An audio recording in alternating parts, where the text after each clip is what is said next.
Hey everyone, and welcome to episode 17 of Popcorn Problems. My name is Elon Pressman, and I'm here with my very good friend and fellow co host. Nicholas DePasco. Every week, we'll make sure you're caught up with the biggest news and movies in Hollywood. This week, we're reviewing Wake Up Dead Man, a Knives Out mystery, one of last weekend's biggest new releases. But before we get to that, what's poppin'? Where we run through the biggest movie stories of the week. What's up, guys? Hope everyone's having a good December. We're working our way through. We're what, halfway? Yeah, literally halfway. It's the 15th Yeah, as of recording. it's crazy, bro. 2026 is upon us. Yeah, craziness. It's insane. So kind of just waiting for the holidays. I hope all of you guys are doing good. We have some cool stuff to talk about. But as always, we're gonna start with the box office for the week. Um, as for what came out new this week, wasn't really much. The biggest, I guess, new release was Ella McKay. And that one wasn't really that successful. So with that being said, number one was Zootopia. It took number one again this week. It dropped 39% this week. It pulled in 26.3 million domestic, which brings it to 259 million domestic total and a global total of a billion of 1.4 billion. So it is the fastest animated movie um, to cross $1 billion. It did it in just 17 days, and China makes It's up crazy. 502.4 million of that. So like Literally almost half, half. more than Yeah, half. yeah, pretty crazy. That's insane. Yeah. And number two is Five Nights at Freddy's 2 in its second week. It kind of fell a lot. It had a 70% drop, bringing in 19.5 million domestic. It's still making so much. It had a $36 million budget, and it's already 173.8 million. So even though it had a big drop, it's still making a ton of money. So I'm not really worried about the sequel potential. Like the third one, I'm sure that's gonna happen regardless. Oh, for sure. Speaking of sequels that are underperforming, we have in third place Wicked for Good in its fourth week in the box office. It pulled in 8.6 million domestically. That had a 51% drop. Total globally is at 468, not even passing half a billion. It's pacing 13% behind the first Wicked at this point in its release, and that one ended its run at 474.9 million domestic. All right. Other than that, nothing really crazy in the box office. Ella McKay opened at seventh. Uninteresting there. And number eight was How Did the Grinch Stole Christmas re-release with Oh, 1.85 million domestic. So that's pretty interesting.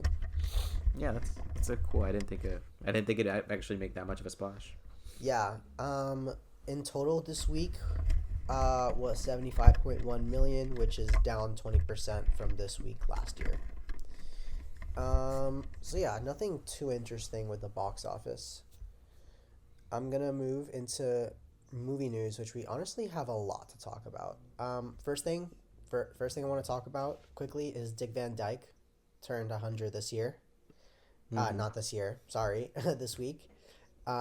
Which is really funny. I actually was following a Twitter account that was like how many days for like a year. I was following like how many days until Dick Van Dyke turns 100, and I was really hoping he actually would make it, and he did. And I saw an interview of him on his birthday, and he looks really healthy. Like for 100, I mean, he's Mm-hmm. still still pumping. So good for him. Congratulations and happy birthday, Dick. Happy birthday, Dick. Um, And second, so without being a birth, I unfortunately have to talk about a death that happened literally last night from recording. Rob Rayner and his wife were stabbed to death by his son at their home. And they were discovered by their daughter, which is terrible. We don't really have too much information on it yet, just because it's such a raw case, still really new. Mm-hmm. But um, I really hope I'm very curious to see what happened, why, and maybe get an explanation to this because this is pretty interesting. What do you think about this? No, I mean it's crazy. I mean I've heard reports here and there from like various news sources who I don't know how true it is. Just like gruesome reports of like, oh my god, like he sliced his neck or something like that. Like I don't know, but but it's crazy, it's insane, it's horribly tragic, and I guess just like, you know, I really, you know, with this happening, I just kind of went through his filmography a little bit, not like watching them, but just like going through the things that I have seen, and I'm like, holy cow, like I didn't know he had the sauce like that. I didn't know he was goated like that. It's insane that we don't consider Rob Reiner um, in like these quite in like these conversations of like great directors who have like done things, who have made spectacular films. You know, When Yeah. Harry Met Sally, Stand by Me, The Princess Bride, a lot of people's favorites. For me, the biggest one from there is When Harry Met Sally. I love that film. Um, so yeah, do you have a favorite Rob Reiner movie?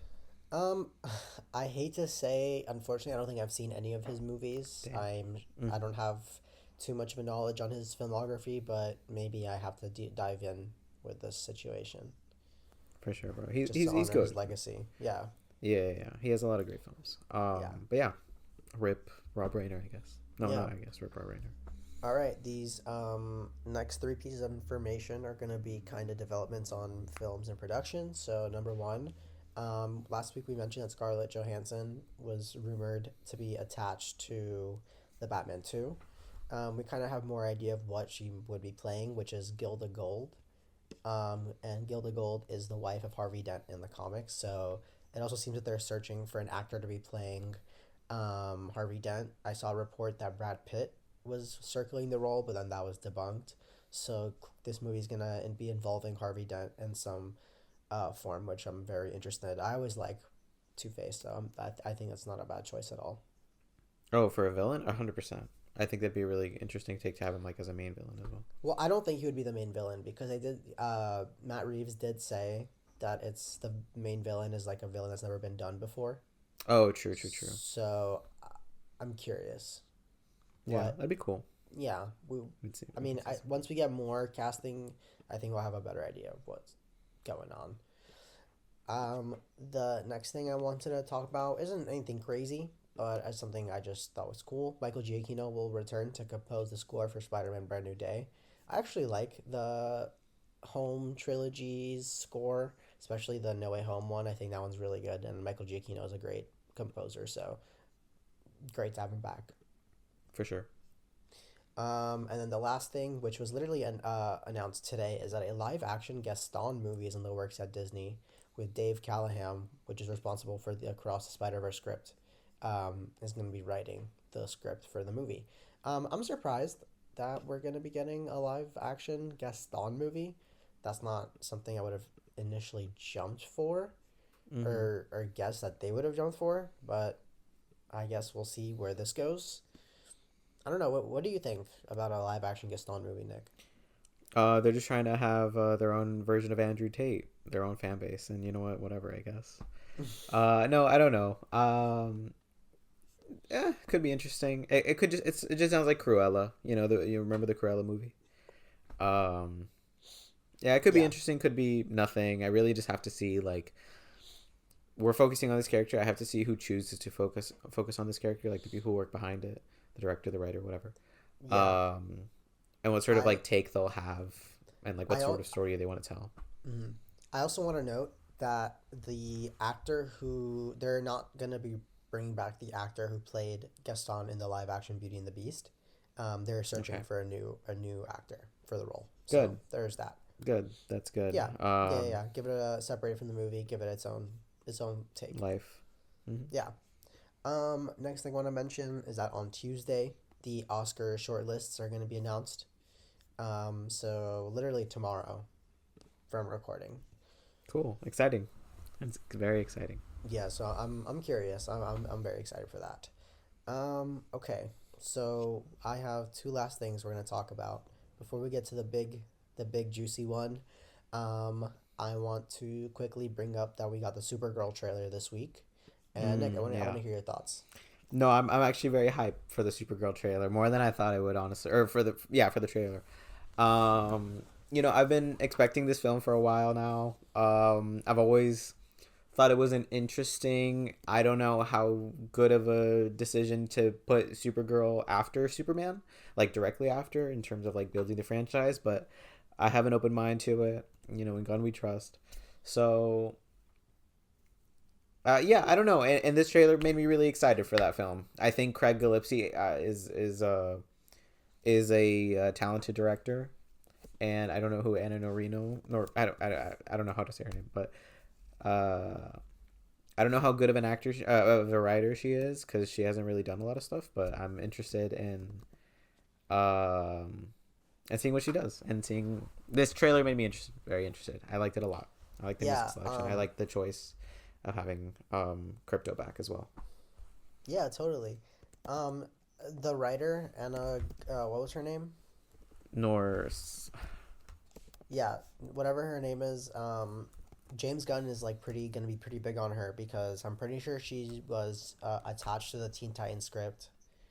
Mm-hmm. She's gonna be writing that, and also I believe she's attached to the Wonder Woman project that is being fast tracked. Interesting. Interesting. So James Gunn is really gonna be using her as a big focal point in the creative side Mm-hmm. of the DCU. So we're curious. I'm curious to see where that's gonna go. I also think it looks pretty good. I really like Millie Alcock. Yeah. I think her suit looks really cool. I think we got a very small glimpse of Lobo, and I think Cool. he Very looks cool. awesome. He looks really really cool. Um, it feels a bit too much like Guardians of the Galaxy. Yeah, Um, but I mean, I'm just keeping in mind that like he's not directing this, so we'll see how much of a guardian. And it also is like more interesting, I guess, to make it like more about two people instead of a whole group, maybe. yeah, I just mean I feel like visually it feels a bit too close. Like some of the sets I feel like are just reused from like Guardians 3. And I feel like I the could see whole that. like pop star vibe and like the headphones, like it's like the Walkman, and it's like I just feel like remind me a bit too much of it. And I feel like I hope that the next trailer was able to sell it on like uh Identity. its own identity. Yeah, exactly. Yeah, I could agree. I guess it doesn't bother me as much just because like I don't mind it. I don't mind the aesthetic for Supergirl, and I'm interested in the story, and I also am interested in like I haven't read the comic book Neither that have I. that the story is supposedly very based off, but it did make me interested in it, and I guess it really comes down to how much does that comic book also align with like the sort of same aesthetics and ideas of like that sort of like Guardians of the Galaxy type story, which Hmm. has been present in a lot of not just like in a lot of superhero stories, not just movies. So even if it does end up being like Guardians of the Galaxy a lot, I'm still kind of interested to see like I guess what that sort of story or world could mean in the DC universe with Hmm. no limitations present. You know what I mean? Yeah. It doesn't bother me as much. That's basically what I'm Okay. Interesting. So yeah, so that's that for the Supergirl trailer. I don't want to make it seem like I'm really negative on it. I don't saying. think it's gonna be bad. I just need to see more of it to be. I just need to see more of its own personal identity. You know what I mean? For sure, for sure. No, and I agree. Also, like I would like to see more color, more pop. I do agree with your take that like it does look kind of like reuse sets. I'm not gonna lie.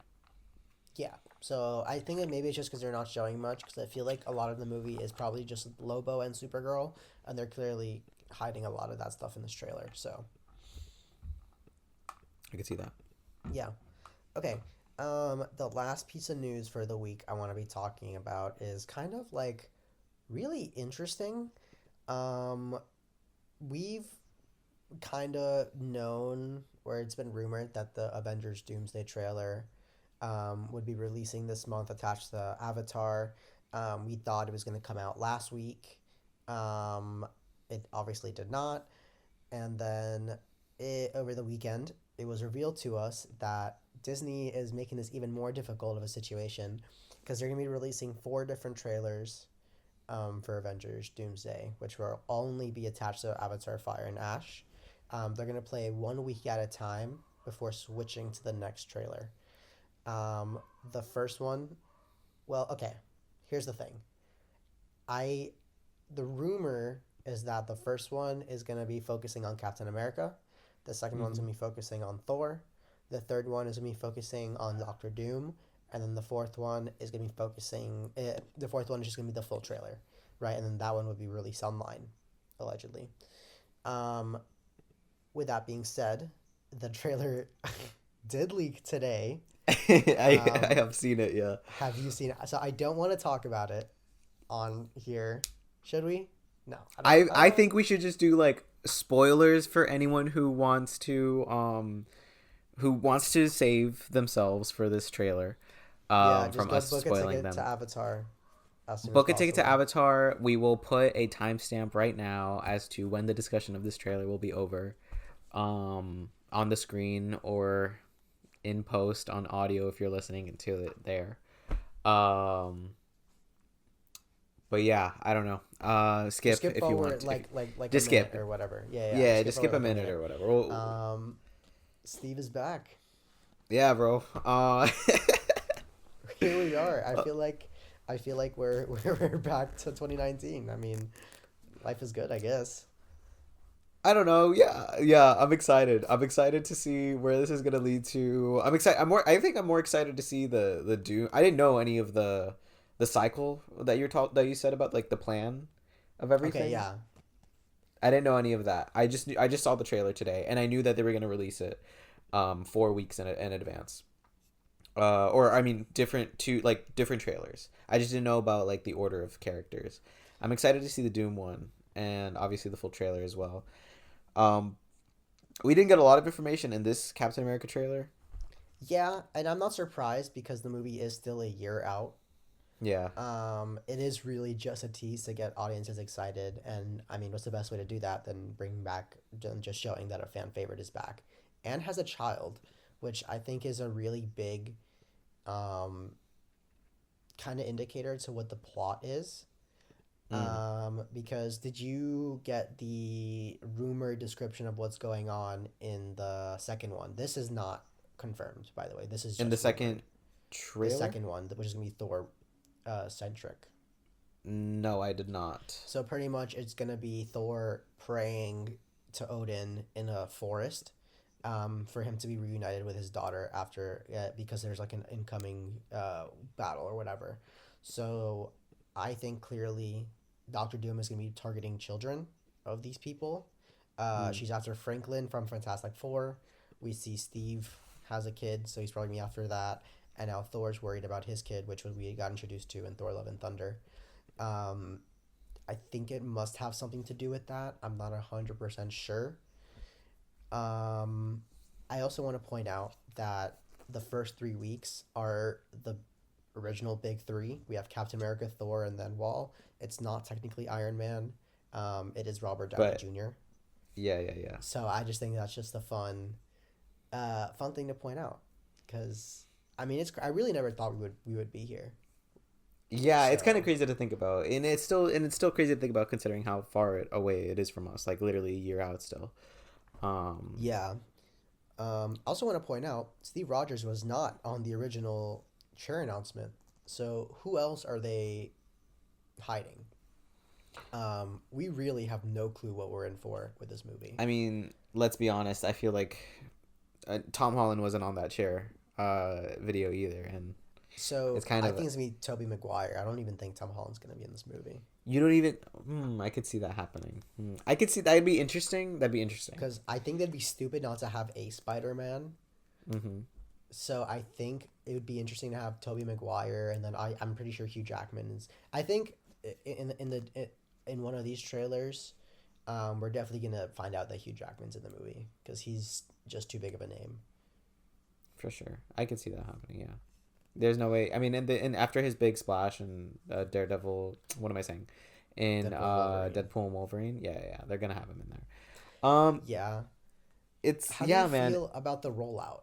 I feel like this is ridiculous. I hate that I watched it for the first time on a 3DS quality like I screen. mean, It's that's just just kind the of nature of frustrating. things at this point. At this point, I'm expecting the whole movie to be leaked, like 3 months before it actually comes out, and But I that's feel just how we're like gonna see it.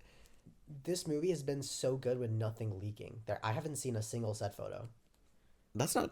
true. Didn't we see the X-Men photo, the set photo from like a few months That ago was when like kind of AI. what? The one that was Yeah, like we supposedly from haven't. like drone footage? Yeah, we haven't really. Oh, I mean, I think that's like pretty much. I know what you're talking about. I think that was like pretty Yeah. much it. Like we barely seen anything from this movie. They've done so good at hiding a lot of the reveals. Um, and half of the things I read online of characters that are gonna be in this movie, I think it's bullshit. Like it's all made up and whatever. So you don't think Um, anybody knows what's actually happening in the movie? Obviously, unless the yeah, people besides the I people who actually worked on it. from my understanding, what I've been seeing recently is that this is kind of gonna be a Civil War two situation, and that Mm-hmm. it's gonna be like Captain America's gonna be one of the leads, versus Doctor Doom, Robert Downey Jr. So it's gonna kind of be, a Civil War two situation. I don't know. I'm very curious, and Mm-hmm. don't forget the Fantastic Four are in here. The X-Men are in here, um, and we have. I just feel bad also for Sam Wilson, like Falcon, Anthony Mackie. Yeah. Poor Oh, for guy. sure. Poor Completely guy. being sidestepped. And the They're new probably not going to Avengers. keep him Like, after that too. there is so much going on in this movie. Yeah, yeah. I think it's interesting also how they're using this rollout to make people low key care about this film. Because nothing about these previous Marvel phases, other than like the singular films of like Deadpool, Wolverine, and nothing about these like movies have really like built up to anything or made people really care about an overarching story because they don't really know what overarching story there is. So I So feel like yeah, these trailers are kind of like doing that for them, like making people care again, not just like for nostalgia reasons of like, oh, look at these old characters that you haven't seen in a while, but also just like kind of giving each trailer its time to really like endear with audiences. um I think that's very interesting. I think that's kind of a way of playing, a very somewhat smart way of playing catch up with the audience. yeah, and I think we spoke about this before, but this movie's gonna be a direct sequel to Avengers Endgame, and I think that's the smartest way to go. With so many people not being caught up on the current Marvel phases, and to be honest, I don't Mm-hmm. blame them. There's been so much nonsense to sit through, Yeah, and even with that being said, most of the what we have seen has been just build up for an event that just didn't happen. The whole King situation, so it makes sense to kind of ignore that and just kind of do its own thing.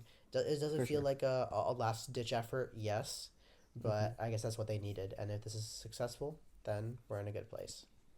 I think I saw a tweet the other day that was like, it'd be the funniest thing if Avengers Doomsday actually turns out to be good, and I think that'd be hilarious in the best way possible.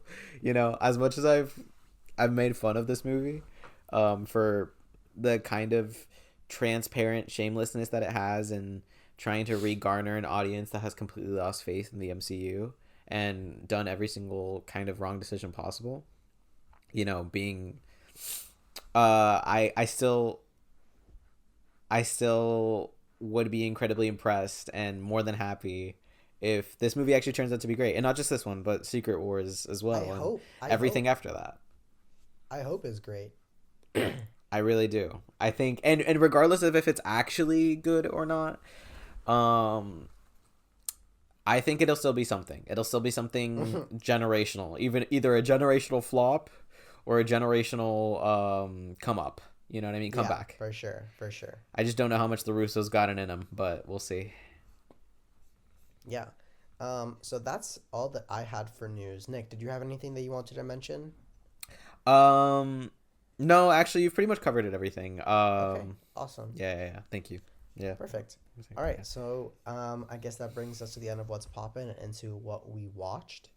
Um, Nick, you want to start us off? Sure. So, I watched a film called Sentimental Value, which I believe you have also watched this week. Yeah, I did also watch, so I guess Um, I'll chime in during this discussion. for sure, for sure. Yeah, I want to have a little discussion about it. I thought it was great. I genuinely thought it was spectacular. Um, have you seen this director's last movie, Joachim Trier's last movie, What was The his Worst last Person in the movie? World? No, but I have heard of it. Dude, one of my favorite movies of that year, one of my favorite movies of all time. This film is like a close second. Hmm. Um, I think this was a beautiful film about family and the art that like can come out of it. Um, Beautifully written, plainly, undramatically shot, but still gorgeous. Yeah, right. And Nothing like it had nothing too crazy about it, but it was just still so beautiful, I know, um, yeah, and so poignant and touching. It was great. for sure, for sure. Yeah, no. Yeah, I mean, what like how did you I feel thought while it was watching it, real. I guess? I thought it was really really nice. It's I feel like I've seen a lot of movies this year about like art and how it affects the family, like Jay Kelly. Mhm. There's elements of that in Hamnet. Um, and it's in here. And so I just think it's a really interesting topic, and I think it's cool that a lot of movies are kind of are kind of hammering in that sentiment. Mhm. So yeah, and also I like how well acted it was. I mean, every single For sure. performance and there is great, from Elle Fanning to Stellan Skarsgård to the lead of the movie. I don't remember her name, unfortunately, and her sister. They were both great. Um, yeah, I think it was fantastic. I really really enjoyed it. For sure.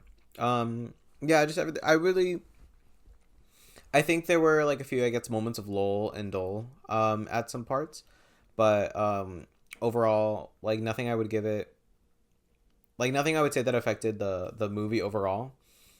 Nothing that I would really care about. Just being kind of low key blown away with how everything fit perfectly within it.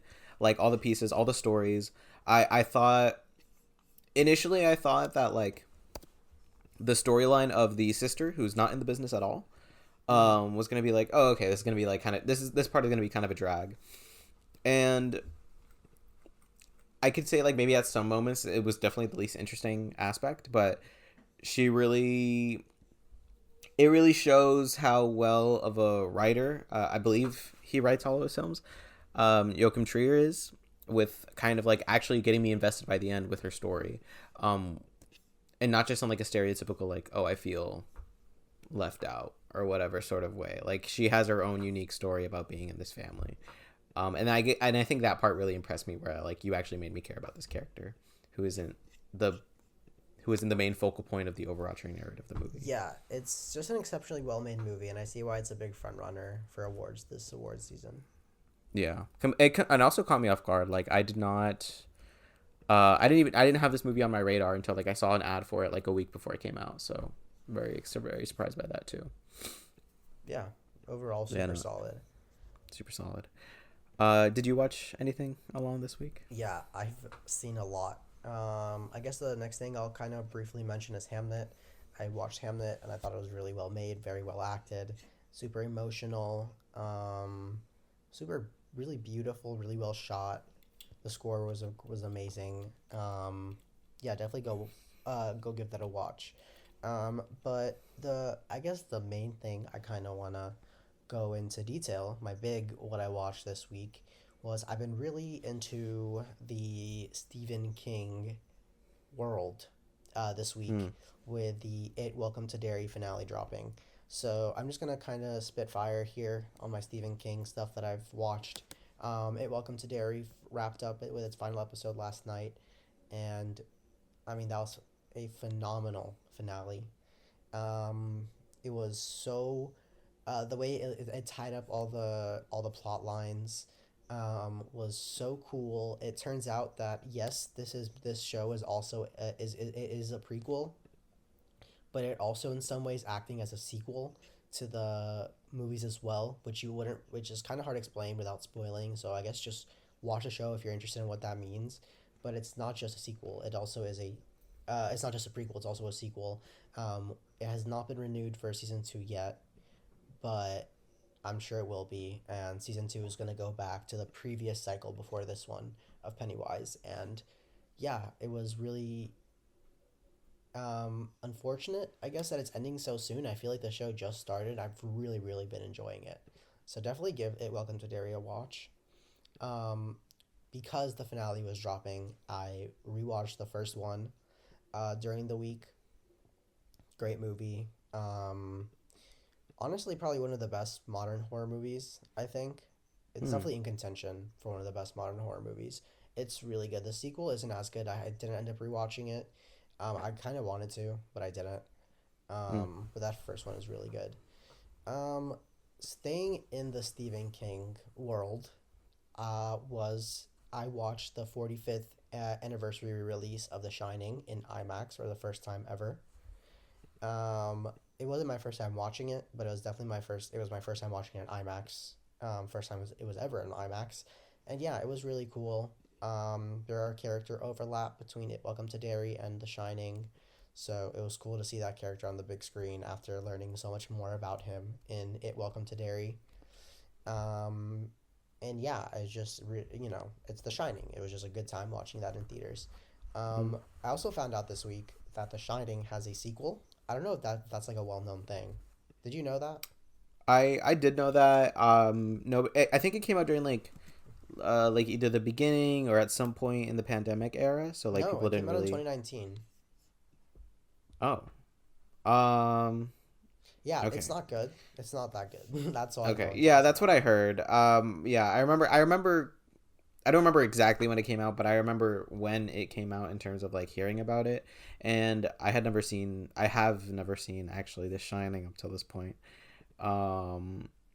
So I was just like, I'll watch it when I watch The Shining. But yeah, I've Yeah. heard it's not good. Yeah, no, it's So not. It's not. And um I was like, how come I've never heard that I never hear people talk about the Shining sequel. That's why. Because it's not very good.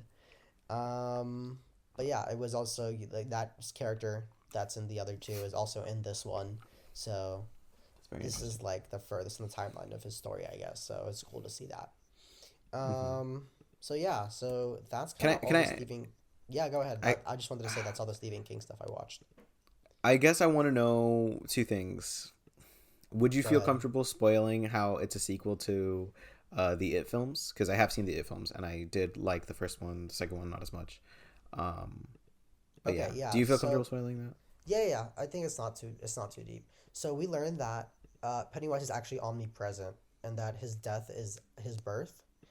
And so he gets killed in the second one. So I guess in the lore he gets reborn in his previous cycle, and he was targeting the parents of like the kids in the movies, and we turns out that like one of the like he like is about to kill one of the kids, and it turns out she's like the mom of Finn Wolfhard's character, and that's when we get the reveal that he's like, oh, it's yesterday, today, tomorrow, it's all the same, told Pennywise, blah blah. It's kind of hard to explain.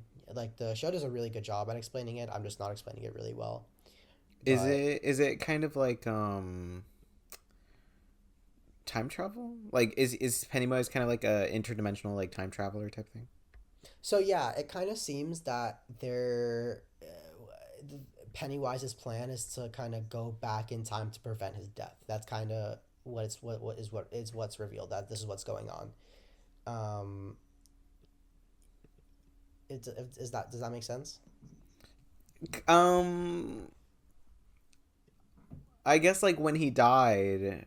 So he Like he died knows how at this like at the end of the he second knows movie. how yeah, he knows how he's gonna die. He knows that like the losers club Uh huh. is gonna kill him.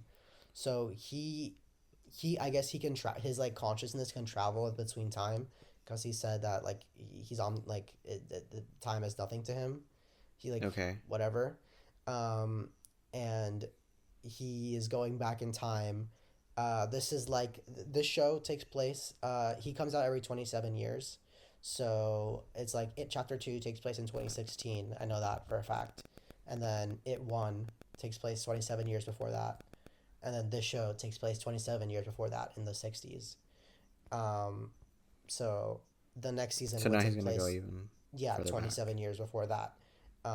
Which and all of these years are mentioned in the movies, because they all have big events that take place at the end of the feeding cycle. Like this one was the burning down of the black spot. The next season is like Is the some, black I think it's spot? like, Sorry, is the black spot the where the kids hang out in the first episode? no, no, no, Oh, no. okay. I don't know what that is then, but it's fine. Continue. But yeah, pretty much. I don't want to give too much away, but Sure. the lore is really cool. I really like this episode. Built a lot on the Pennywise lore. This season in general, Mm-hmm. it built a lot on the Pennywise lore, but while still keeping him like mostly a mystery. Like we still don't know much about him, but like we're learning little bits and pieces that just like give us context for what's going on, and it's really cool. And honestly, I cannot believe I'm saying this. I think Andy Muschietti might be not bad for DCU Batman. He really got back in my good graces after the Flash with this show. It's phenomenal. I mean, Really? from the writing to the visuals, especially in this episode, you could tell they saved a lot of the budget for this episode. It looks phenomenal. Um, yeah, I don't know. I have some high hopes, I guess, because it was really cool. Oh, and there's a cameo from one of the there's like a flash forward to the before it chapter 1, and we see what one of the kids. I'm not gonna say who, but it was a cool cameo. Okay. Interesting. Yeah. So okay. So also one more thing. What are your overall thoughts on the whole season? You thought it was good? Yeah, I thought it was really good. I think the first episode was really good, and then I would say the next two or three were a little slow, and then after that it like kicked into high force, and every episode was like just cooking upon cooking upon cooking. Interesting. Interesting. Okay. Yeah. I don't know. I might give it a watch. I've only seen the first episode and it didn't really impress me. Um, but I don't know. I might go back because I am I interested. I I, am I interested in the honestly lore. really would recommend it. It is, I don't know. I've been really enjoying it. It kind of sucks that it's over. Um, so I'm really looking forward to the next season whenever that Yeah, drops. you've been really it pilled. I can tell. Are you reading the book? Are you gonna read Yeah. the book? Oh, yeah. I am listening to the audiobook as well. I'm on like chapter 6. Each chapter is like 3 hours. I'm like 30 or Cool. 40% Yeah, done with the book. I know. I actually never mind. I won't. I will. I won't say something that I know happens in the book, but I'll spoil. I Oh, won't the spoil it. sewer scene. That's iconic. Well, no, I guess, yeah, I wasn't referencing that, but I was thinking about that once I was saying what I was saying. But the turtle, do you know about that? Oh yes, there was references to the turtle all throughout the season, and he even gets name dropped. Not like what that the fact that he's a turtle, but they mentioned his name Maturin, in this episode as well. It was cool, and there was just a lot of turtle imagery throughout the whole season. For Interesting, like the people interesting. that know, Okay, yeah. all right, that's cool. I so well we might see him one day. That'd be interesting. That'd be an interesting. Yeah. I do think I've seen like clips here and there of the season as it's progressed, and I do think some of the visuals are striking. And I am interested to see. I can tell Andy Muschietti, despite anything, he has an eye for things that look weird and making things that look unique. You know, even if they're like from stories that have been told before. I don't know if this is making sense, but um, he has a way of making things look interesting and unique. So I'd Hmm. be interested to see his interpretation of the turtle in a visual format. Yeah, I'm I think it'd sure be cool. we're gonna get him in one of the next few seasons. And I'm curious how they're gonna bring him in. So, pretty cool. Do you have anything else Cool. that you want to talk about for this week? Yeah, I watched Eternity, the film with what were the names? What were the names? Give me 1 second. The films with Elizabeth Olsen, Miles Teller, and Callum Turner. Mm-hmm. Um, I believe I talked about it last week. yeah, you did. I thought it was pretty good. I thought it was okay. It didn't really blow me away or anything, but I thought the ideas of afterlife that it presented were really funny and interesting, and I kind of like the production design honestly a lot. more than I thought it Yeah, would. I yeah, yeah, think, yeah. That was definitely the standout of the movie. yeah, the production design, and I also like how many mysteries were behind the production design. I don't know if this counts as a spoiler, but whenever they're in their rooms, and you can like see the sky, it's like a tarp. It's a painted tarp. Hmm. For a day and night. And my mind just kept thinking like, what's behind that? What's behind that tarp? Like, what do they not want the people in this afterlife world to see? And how does everything? And then I thought that one sequence with Elizabeth Olsen like going through the memories. Hmm. Um, I thought that was It was also a really very interesting emotional. Yeah, sequence. it was well done. It was well done. It was really well done. I do think the story felt a little long, and I think some of the writing was not the best.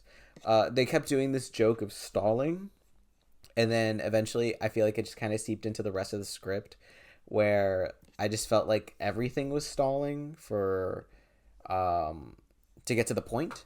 I don't know if you noticed it, but whenever like there's a character who's like about to say something, a lot of characters will interrupt that character, or one character will interrupt that character for the sake of a joke. Like this would happen a lot with Devine Joy Miles Teller. Randolph and well, yeah, Miles Teller and all of them, but also I noticed it a lot with Devine Joy Randolph and her counterpart, her partner. Hmm. I don't remember. I don't know. I don't remember their names or anything like that. But Yeah, yeah. whenever they would try to say something, a lot of times either they would be interrupted by each other or they'd be interrupted by other people, and I'm just like, this isn't funny. This isn't funny anymore. It was like maybe funny the first or second time, but you keep doing it, and it's getting old. And then also, yes, Miles Teller and everybody else would interrupt each other, and I'm just like, just get to the point of what you're trying to say, please. Like, I want the story to progress further. Um, so yeah, I don't know. I guess those were like elements that I didn't really gel with, but overall, I thought it was a perfectly decent and interesting movie. I don't regret watching it, and very interesting view on the afterlife. That's pretty much it. Yeah. Um, I have two more things I'm going to quickly mention. For I sure. watched the new holiday slasher, Silent Night, Deadly Night, and Mm. it was truly awful. It was truly a brutal watch. It's by the same people, or not by the same people, but the same studio behind Terrifier, and yeah, it was really bad. It was boring. It was the kills were not particularly interesting. It was not. They didn't utilize the Christmas aesthetic to its fullest potential. I guess the only cool thing is there's one sequence where the main we follow the killer, in this movie, um, and I'll give you the simple premise. Pretty much, he's like possessed by this uh, Christmas evil spirit that pretty much once a night he needs to kill like a naughty person.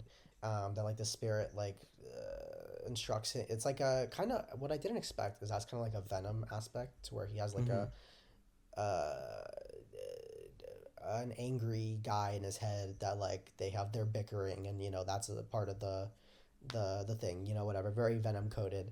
And so that voice in his head tells him, oh, this person's naughty, like this is person you're killing tonight. If he doesn't kill someone every night, then an innocent person dies at random. That's kind of the premise. Yeah, pretty boring. There. That's a weird premise I don't that I don't believe that the production team behind Terrifier has the full ability to Oh, take they advantage of the don't. potential of that. They don't. The only funny thing, which I was trying to get to, is that one of the people that's naughty, he goes to kill them, and it turns out that they're at like a Nazi like Christmas party. And so there's just a sequence of him going rogue on Nazis, but they're not killed in any interesting way. Mm-hmm. It's honestly a shame because I thought we were in for a really cool sequence, and it was really disappointing.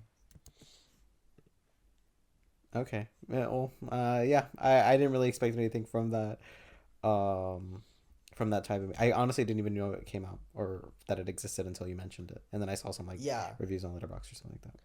yeah, I was hoping it was going to be closer to Violent Night, which we actually watched a few years ago, with David Harbour, and Oh I yeah, really yeah, thoroughly enjoyed that movie. I thought that was really fun, and so I was hoping it was kind of be closer to that, and it really wasn't. I was really disappointed.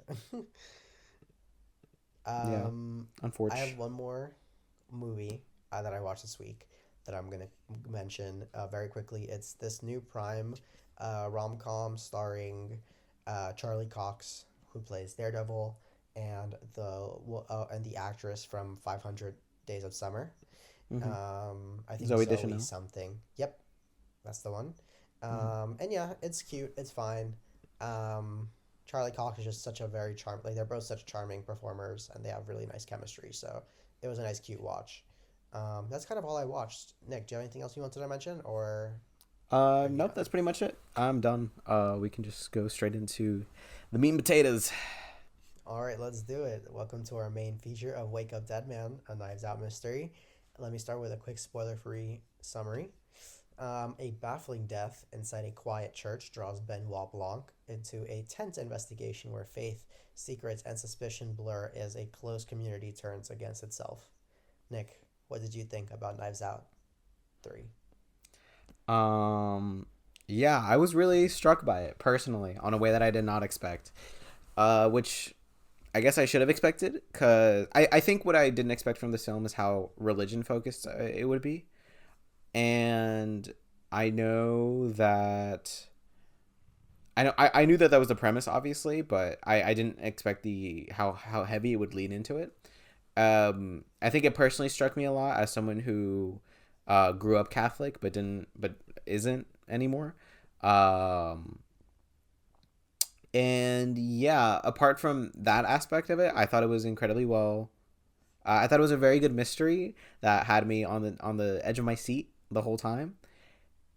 I I thought some aspects could be a little, I guess, too on the nose. I want to say in terms of like the allegories of some things, but overall, I had a great time with it, and it's kind of shot up into like into my top list of the year in a way that I really didn't expect. Yeah, what Interesting. did you think of it a lot? So I'm glad to hear that you had such a good time with it. And yeah, I also had a good time with it. I didn't have as good a time as it seems that you did. Mm-hmm. Which honestly, I'm happy to hear that you had such a great time with it. It is, for context, that first Knives Out film is one of my favorite movies of all time. I love that movie so much. Um, and then the second one I thought was really, really good. And one of my favorite movies of the year that it came out. I actually think we saw it together in theaters, if I'm not mistaken. Yeah, the second one we did see together in theaters. Okay, I just want to mention I wish I saw this in theaters because visually, Yes. it looked great. The Yes. production design was phenomenal. Mm-hmm. Like the churches, like the church, definitely I was gonna say set, but it's definitely not a set. They did go film at a real church. Mm-hmm. It is so perfect, so elegant, so beautiful. Like the surrounding area is so homey and cozy and really fits the vibe really, really, really well. I really think it looked good. Not That just the being set, said, but also sorry, just real quickly, no, you're good. but also the lighting of everything. I thought the lighting of like Yeah, choosing of like strobe lights, and also like going through the stained glass windows and all of that. I thought it was beautiful. I honestly thought it was like one of my favorite aspects of the film that I honestly didn't expect as well. But continue. What were you gonna say? yeah. It is my least favorite of the franchise. I hate to Really, say. Yeah. I feel like it's the really. most unfocused of the three. Okay. Um, I hate to say, I feel like it definitely makes the least good, because I don't want to say bad because it's not bad, but the least good use of the ensemble cast that it has. I feel like a lot of these characters are either underwritten or underused, um, which is really sad because I think there's a lot of great performers in here that are really could Hmm. have been used more. Um, Let me think. That's kind of it with the negatives. I think it was just mostly just that the characters were underused. I really liked the mystery. I thought that it was really interesting and it kept me guessing. Um, and I have to say, I really, really liked Josh O'Connor's character. He For was the sure. standout of the movie. And honestly, uh, was better than Benoit Blanc in this movie. I think he carried this movie on his back. Um, 100%. Josh O'Connor is so good as Judd Duplicity in this movie. His relationship dynamic with Benoit Blanc is so good. It was so well acted, really well written. I'm sure this one's gonna get nominated for best adapted screenplay as it always does. I think the other two they've only been nominated for one Oscar each, and they were all for the screenplay category. Hmm. I wouldn't be surprised if this gets that as well. Um, there was one. I guess that's a spoiler, so I'll wait till we get to spoilers to talk about that. Josh Brolin, fantastic Oh yeah, for sure. as Monsignor. Hmm. What was his name? Monsieur Monsignor Wick. Wick. Wick. Yeah. Yeah. Monsignor Wick. He was Monsieur Wick. Yeah. really good. Very quietly a Trump commentary Yeah, that's I kind of without wanted to being mention that. too in your face, and I think it worked I really don't well. I don't know if that aspect worked as well for me. Hmm. um I mean, like, I think the allegory was valid, and I guess the aspect of it worked really well. I just thought it was a little too much on the nose. I Really, kind of I got thought they did it really. really well without it being too clearly a parody. I think his at like I think if you have his part of the allegory in a vacuum, it would be really good in terms of like not displaying as much Trumpism. But I think also not just having him, but also having like all the people around him be the way that they are and say the things that they say sometimes. I wish I could be more specific about this, but also like the certain archetypes of people of like the believer and also like the political guy as well, a Like sire. yeah, Cyrus, like the YouTube Cyrus, yeah. video conspiracy theory Yeah, character. Yeah, yeah. and also the and this is another, and this is kind of also what I wanted to talk about, the writing. I think sometimes I think Ryan Johnson has the ability to make universal timeless films, like films that we could talk about for generations. I feel like Knives Out, the first one, is one of those films. The Knives I Out, the first one is a generational film. I want to a- say it is so good. Absolutely. I feel like also sometimes he dates himself in talking about like Twitter and like using, I guess, modern lingo. And it's not that uses it in a bad way, and this might be more of like a personal taste sort of situation. But I just cringe. I just cringe whenever I hear something like that in a film. Not because I agree or disagree with the politics inherently. It's just I feel like you don't. I feel like, maybe there are benefits and defects to being incredibly on the nose about certain aspects. One, you can be specific about what you're talking about. Two, I feel like it dates the film and it just irks me. It takes me out of it. You know what I mean? I'm immersed in this Hmm. world. It takes me out of it a little bit. You don't have to be, because I feel like people, whatever. I have my thoughts, but um, I guess that aspect I didn't really love. Um, and yeah, that's what I mean when I say that I feel like the Trumpism was like a little too on the nose. I think Josh Interesting. Brolin's interpretation of it was spectacular. He captured me every single time he was on screen, and that whole I guess it's technically a spoiler, but I'm not gonna talk about like what actually happens. That whole like meeting scene with just him and his people, Hmm. incredible moment in the film, blew me away. Um, yeah, I guess we can go into spoilers now. There's definitely more I want to talk about it, but I don't know. Any final words before spoilers? Yeah. Mila Kunis, what are you doing in this Oh movie? yeah, yeah, yeah. She poked out like a sore thumb. It looks she like I felt like a Family Guy gag. She cannot act. Shut up, Meg. Yeah, I mean that was crazy. Mm. Yeah, that's the last thing. I guess spoiler free. So let's move to spoilers. If you haven't seen the movie and you plan to, now's a good time to click off. Um, so what were you trying to say? um, yeah. So I feel like some of the story, of the actual film is a little convoluted, and also I feel like in the writing, sometimes Ryan Johnson has a little allergic to get to giving you information clearly. There's a moment within the film that it happens after Benoit Blanc finishes reading his what is his name? Judd Duplicity's writing his story, where he says like, "So why'd you do it?"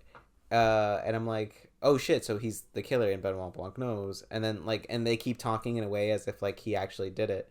But then like this, the story progresses, and it took me. And this could also just be me being like slow or something, maybe just not getting it at the time. But but I was like you could have just said that clearly that he wasn't or he was like he's a little he likes giving red herrings a little too much as to what's actually going on. I don't know if you felt that. I don't know if It was very yeah. twisty and turny, but honestly, I feel like it worked in the movie's favor. I don't think it Sure. was bad. Sure.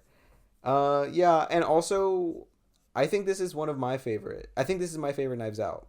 Um I Okay, do really cool. agree. I've been seeing that sentiment a lot online. People seem to really like this one. I do agree that the cast is a little wasted because there were characters I definitely wanted to see more, especially Jeremy Renner as Nat.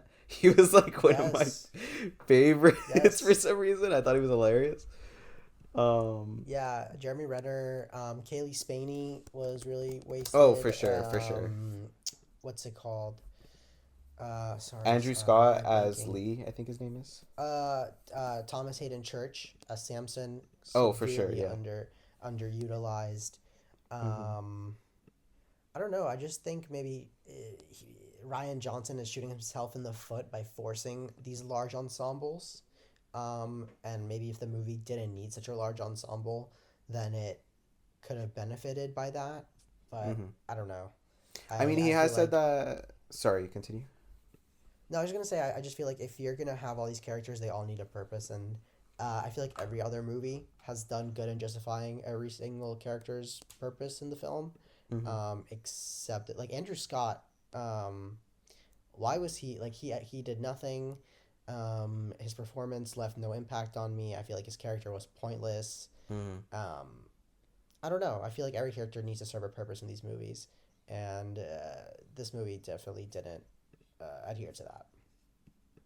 Actually, yeah. Now that you mention it, I feel like Andrew Scott was the one of the main perpetrators of what of my faults within the writing of like, um, kind of ruining the allegory and making it a little bit too clear. I didn't even think about that. Yeah, I would agree. I think his inclusion in the film is entirely pointless and detracts from it genuinely. Other than his acting, I think his acting was pretty good. Um, I think all of these characters actually acted pretty great. He did make me care for them. Ryan Johnson. He has a way of making me really interested in these people and wanting to see more of them eventually. Um, but yeah, I feel like we just traded off. You know what I mean? We just traded off like less time with the ensemble and more time with Josh O'Connor and Josh Brolin Yeah, and which Benoit Blanc. Which isn't which isn't bad at all, yeah, but then the adjust the script accordingly. yeah, no, I get it for sure. He has said that like his next project is not going to be Knives Out. So I am interested to That's see good. He's in been doing these for years. yeah, exactly. So like I'm interested to see what he makes after this and how kind of uh good of a conclusion to the Knives Out at least trilogy. He said he's wanted to make more as well if he Yeah, can. they it Um should be Benoit Blanc, and then the rest of the characters are Muppets. yes, bro. He's yes, bro. Oh my god, we've been begging for this for a while now. No, it's got to That's happen how at they some point. go. Yeah, It's that's got how to they should happen do at some it. point. For sure, for sure. Um, I don't know. I've also seen that like the first one is like fall themed. The second one is summer. This one is more so like spring. Mm, So I guess the next one maybe winter. Maybe set it in like a cabin. Maybe like they're all snowed in. Maybe that would be really cool. I could see that. That'd be Um, interesting. and yeah, I think they could definitely continue this for a while, just because I really like Benoit Blanc. I think there's something there with him, and Ryan Johnson's good at writing these mysteries. He's very good at crafting these intricate and interesting mysteries. Nick, I wanted to ask you, what's your, I guess, favorite moment, favorite joke, favorite? Just give me your favorite, favorite character, and I guess favorite moment. Let's do Okay, that. so sure. So I guess my favorite character in the whole film.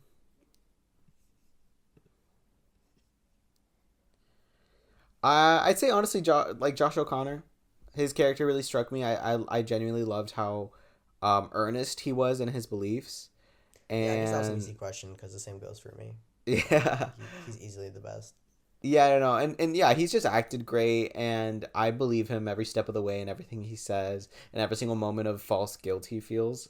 Um, I think my favorite moment of the whole film would be when he takes the call Oh my from god, that was my favorite moment too. That's so funny. That was awesome. yeah, no, I this might be a little embarrassing, but that moment genuinely made me cry. When I No, watched it's it, not, that's not embarrassing. That was because such a well written moment, such a honest moment. It mm-hmm, shows how uh like caring and truly into his role Josh O'Connor's character is. for sure. Um, I don't How know. much I he just feel like, yeah, he's so human, um, and he cares so much, and I think that's awesome. absolutely, yeah, no, and it was just like I also love the way that it was presented as well as like kind of being from the perspective of Benoit Blanc. That I guess just I thought it was very genius of like how almost like he's Josh O'Connor's character Judd, he's taking a break from the story from the script, and he doesn't really care how long it takes to Yeah, be because with he this has to woman. fulfill his purpose. Yeah, Yeah, because he has to fulfill this purpose, and I think it's beautiful. I just thought it was a beautiful moment throughout the yeah, whole. I completely agree. It was That's a funny. We highlight. both have the same favorite character and favorite moment. That's awesome. Yeah, bro, for sure. That's That's awesome. splendid, dog. I Yeah. it's I don't great. really have much else to add. Do you? Me neither. Yeah, like I mean, I'm just excited to see what Ryan Johnson does next, whether in the Knives Out universe or not. He's gonna do his Um, Star Wars trilogy. Duh. That's yeah, been bro. rumored for God knows how many years. You know what? I would honestly give him a Star Wars trilogy. Like I think the only reason he was his in all truth and honesty, I haven't finished watching The Last Jedi, but I do believe that he was mainly constrained due to the obligations of the movie before and the movie after. So I wouldn't mind giving him another shot for a Star Wars trilogy. Would you? No, I don't think so. Just because I think The Last Jedi is many things. One of them being the most beautiful and best looking Star Wars movie. I feel like I from could a agree with visual that. standpoint. Yeah, for So sure. I think, given Ryan Johnson's ability to craft interesting stories, maybe give him a mystery, Star Wars mystery. That's something that Mm, we haven't had. That would be awesome. I'm not saying a murder mystery, but just give it some sort of, so, something. I think Star Wars is at its best when they're doing genre films within, having Star Wars be a medium for filmmaking. Um, like The Mandalorian, it started as a western. I guess it kind of drove off that path with Baby Yoda and all that. But I think one of the coolest parts of the first season was just having like a western set in Star Wars. I think that there's a lot they can do with that. for sure. I would agree 100%. Yeah. Um, yeah, no, I don't know. I don't really have much to say. Is that this movie surprised me, and I really love it, and I do think it is my favorite of the trilogy so far. Awesome. All right. So with that being said, that's it for episode 17 of Popcorn Problems. Thank you guys so much for joining us. If you made it this far, you're the real MVP. We'll be back next week, seeing if Jimmy Cameron can strike box office gold the third time with Avatar 3 Fire and Ash. Hit us up on socials at Popcorn Problems Pod and let us know what you thought of Wake Up Dead Man and Knives Out Mystery. Don't forget to follow, rate us 5 stars on whatever platform you're using, and DM us your hottest takes and suggestions. We'll see you next time. Peace. Have a good one.